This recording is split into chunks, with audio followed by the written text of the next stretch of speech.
Même en plein été, il peut arriver qu'il pleuve en Sicile. Et c'est sous des trompes d'eau que nous arrivons à la marina de Catane. Mais dans cette région, le soleil reprend vite le dessus et nous partons découvrir la ville. Catane, c'est la deuxième ville de Sicile. Elle est située juste au pied de l'Etna qui l'a détruite pas moins de 11 fois suite à ses éruptions. Tout ici ou presque est construit avec des blocs de lave, ce qui donne cette couleur noire aux bâtiments. Au fil des siècles, sous l'influence des différentes dominations, Catane est devenue un véritable patchwork d'architecture, une ville multiculturelle.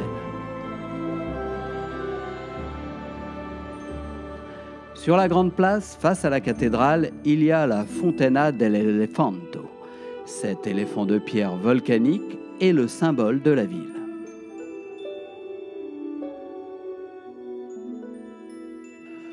La cathédrale, elle, est dédiée à Sainte Agathe, patronne de la ville. Cet imposant édifice baroque repose sur d'anciennes thermes romaines.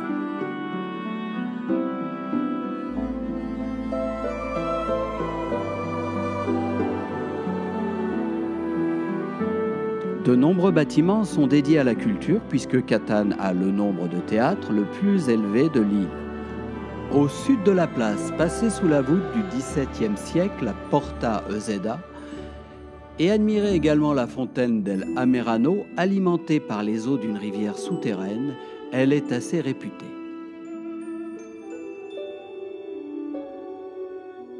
Profitez d'être à Catane pour faire l'ascension de l'Etna. Nous nous y sommes rendus en moto et avons profité du télésiège pour la fin du parcours. C'est un endroit impressionnant et irréel, on se croirait sur la Lune.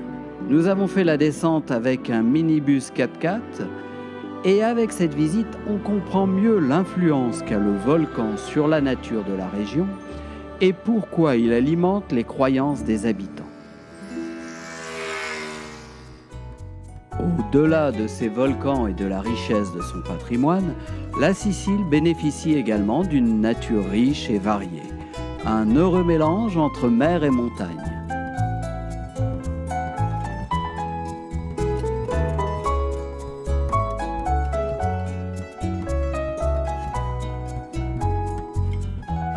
En se perdant dans les campagnes, il n'est pas rare de rencontrer des bergers sur ces routes sinueuses qui sont parfois difficilement praticables.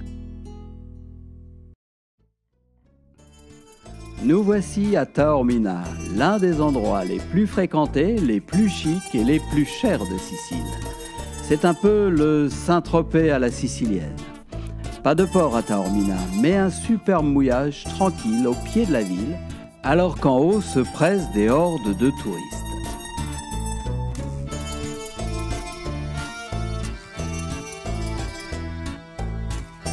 Malgré cette affluence, Taormina est magnifique. Suspendue à flanc de montagne, elle a réussi à préserver son caractère médiéval et offre un large éventail de richesses architecturales. Ses vues sur l'Etna et sur la mer sont exceptionnelles.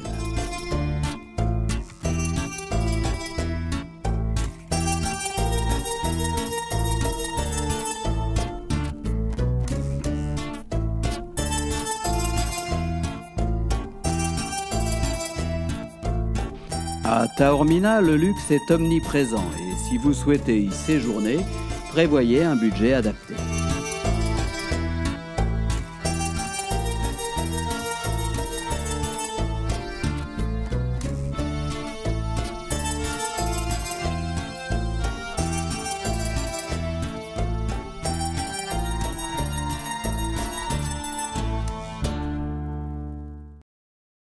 Messine offre le spectacle unique de son détroit.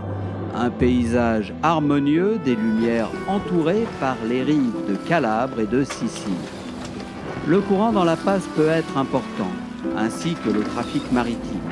Mieux vaut être vigilant et veiller aux ferries qui font la navette d'une rive à l'autre. Avec un peu de chance, vous y croiserez des bateaux de pêche à l'espadon avec leur structure spécifique. Rien d'exceptionnel dans cette grande ville, malgré quelques monuments remarquables, comme la réputée Tour de l'Horloge avec ses personnages animés.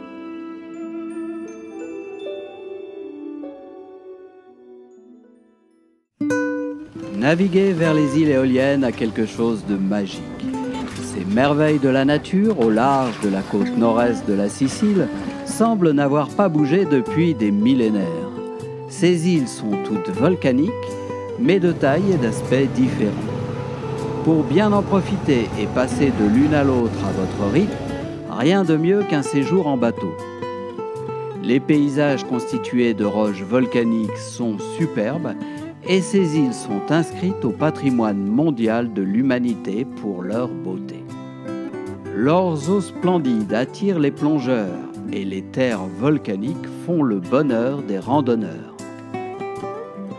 Venant de Sicile, nous avons commencé par Vulcano, idéal pour les amoureux de nature, avec son volcan actif qui diffuse ses fumerolles.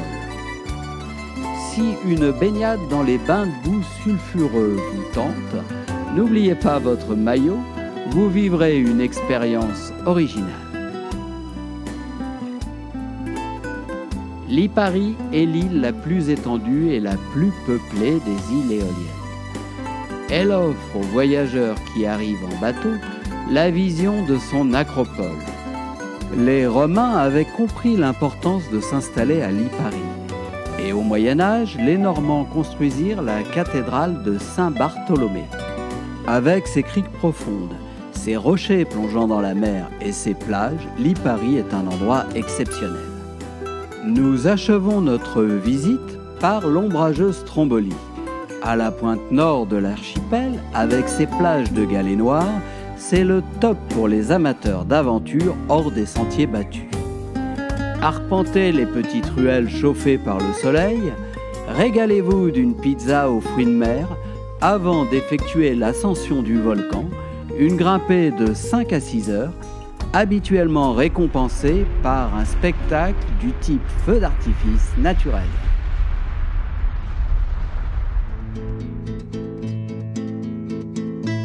Cefalù est l'un de ces lieux magiques de Sicile. Imaginez un village de pêcheurs blotti entre la mer et un promontoire rocheux. Un panorama magnifique avec ses maisons les pieds dans l'eau. Cefalù a tous les atouts touristiques. Non seulement elle offre l'une des plus belles plages de l'île, mais en plus sa cité médiévale est un véritable décor de carte postale.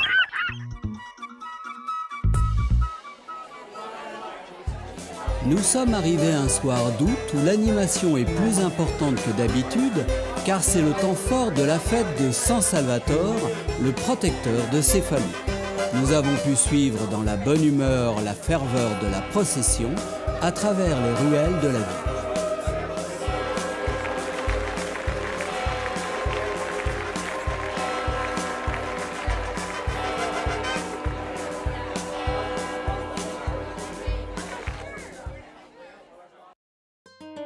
Le jour suivant, nous partons tôt visiter la cité médiévale.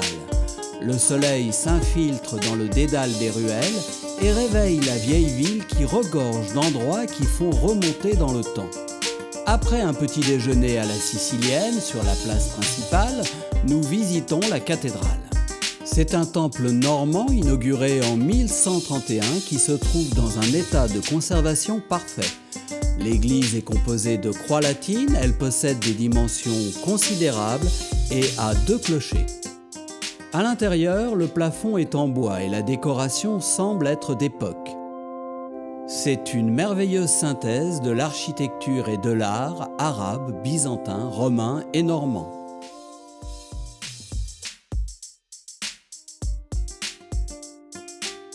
L'endroit qui nous a le plus séduit, c'est le lavoir datant du XVIe siècle qui se trouve presque caché dans un coin de la Via Victoria. Il est construit sur une source qui était très importante dans l'Antiquité. Une fois entré, le bruit de la rue disparaît pour laisser place à celui de l'eau coulant et se brisant sur les pierres, ce qui procure une sensation de paix et de tranquillité. Le Vieux-Port est situé dans le centre historique. Les barques de pêcheurs sont posées dans une zone de sable qui jouxte la plage. C'est un bon endroit pour prendre des photos car la côte est très belle. La porte de Pescara est une ancienne porte médiévale avec un arc de style gothique. Elle est située à proximité du lavoir.